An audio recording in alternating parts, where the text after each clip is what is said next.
Okay, so I wanted to read a chapter from The Boy Crisis, and it's chapter 6, entitled, Why Are We So Blind to the Boy Crisis?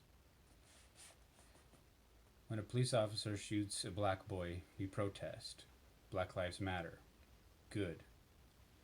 These protests catalyze an important examination of our underlying biases.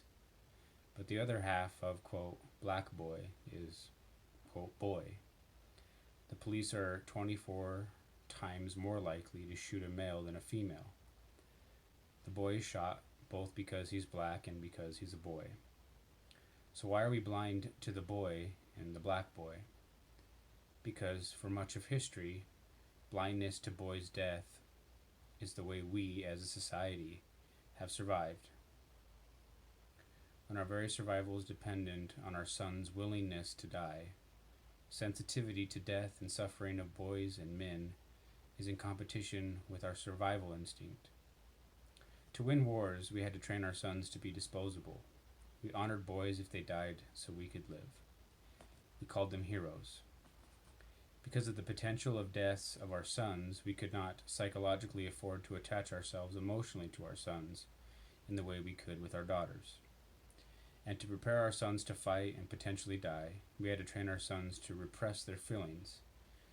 And the more a boy represses his feelings, puts armor around his heart, the harder it is to open our hearts to him. This detachment creates what I call, quote, the gender empathy gap, caring less about a boy dying than a girl. So much so that it would not even occur to a reporter to do the research that would uncover that the police are 24 times more likely to shoot someone male than someone female.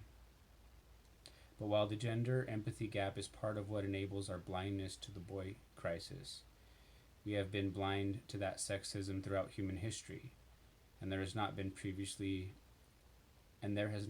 previously been a boy crisis. So why are we suddenly dealing with a worldwide boy crisis now? And so I thought this chapter was really, really interesting, really, really thought-provoking, at least for me, to think about that we've sort of been trained through experience to look at men as disposable, because we have been for centuries. God only knows how long. And so I thought I'd be curious to hear your thoughts on some of this. Thanks.